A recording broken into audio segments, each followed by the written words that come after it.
John's reporting live from Baltimore this morning. Let's talk more about this. I'm joined by criminal defense attorney Brian Claypool and the Maryland House of Delegates Deputy Majority Whip Keith Haynes, who will be with us shortly. Welcome, Brian.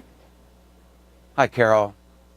We know that that Freddie Gray was put into that police vehicle in handcuffs originally. Then at some point during the trip to the police station, police stopped the van and put leg shackles on him, yet did not restrain him in any way, seatbelt him anyway in the back of that van. So it's becoming increasingly apparent, isn't it, that that's how his injuries might have arisen?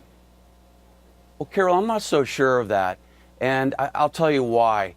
The videotape of Freddie Gray only started when he was on the ground. We don't really know what transpired exactly with the police officers leading up to him being on the ground. His spine was 80% severed. His voice box was crushed. I find it hard to believe that that would happen in a van. And some of the police officers had it looked like they had their knees in his back. And Carol, go back to that video. When they picked up Freddie Gray, it looked like he had trouble even walking on his own. They were carrying him, looked like they were throwing a slab of meat into a freezer. So I'm not even sure it happened inside the van. But let's talk about inside the van.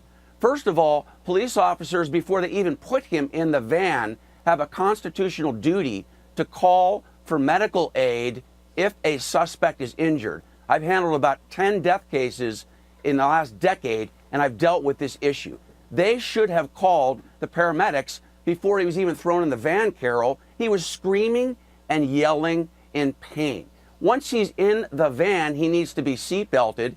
And Carol, why is nobody talking about the failure to have video cameras inside the jailhouse van? Wouldn't we know then really if anything in the van caused this as well? And then we have a 30-minute gap. Why didn't somebody call for paramedics during that 30-minute window as well? And I'm sure he was booked as well in the jailhouse. Why didn't somebody, when they talked to him when he first arrived, say, hey, wait a minute, this guy's not well, let's call for help?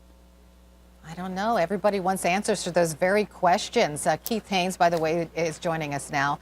Delegate Haynes, the longer we wait to know what went on in the back of that van, the angrier the community gets. Politicians are insisting they're transparent, yet we still have so very little information. You're absolutely correct. And I think that the community is concerned, and they're anticipating answers from the investigations that are ongoing at this point. And there are approximately 4 concurrent investigations that are going forward. And people want answers, and we are seeing an increase in the number of protests consistently throughout the week. Are you satisfied, sir, with how those investigations are going and the amount of information that's coming out? Well, I think that as we look at this situation, what we want to be sure of is that that everything is considered, and that takes time. That the medical examiner's report is going to be very crucial, and that takes time. So we don't want any mistakes. I think that as we go through this process, though, the public really needs to hear updates consistently on what is ongoing. And it is that window of silence which people are concerned about. Brian, back to you. There was a former Baltimore police detective on New Day this morning. His name was Joseph Crystal. He told us he was actually harassed by fellow officers, when he was with the Baltimore Police Department, when he reported a case of police brutality. Listen. To a supervisor within my division to report the incident. And when I did that, I was told simply if I were to snitch or that basically my career would be over. His exact words to me were, if you snitch, your career is done.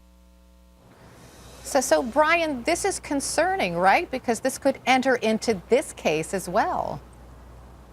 Carol, this happens all the time. I've dealt with this for the past 10 years. There is a flat-out categorical code of silence within police departments. You've got to stick with your team. You can't say anything negative or adverse against other police officers, or else you will face retribution. You will face retaliation. You will be harassed by other police officers as well, Carol. And if I may comment too, one other thing that I'm concerned about in this case is this is unlike a lot of other death cases at the hand of law enforcement, like Mike Brown. We didn't really know what transpired. We needed forensics. We needed DNA. We needed to see whether there was a scuffle. Here, Carol, we have flat out, uncontroverted facts that Freddie Gray was physically perfectly fine before he was detained without any probable cause, and 40 minutes later, he had a severed spine and a crushed voice box, and he was only at the hands of police custody. So we already have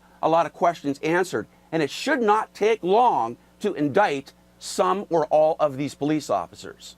Well, we'll see what happens in the days to come. There is a news conference scheduled for next hour. Of course, we'll be following that.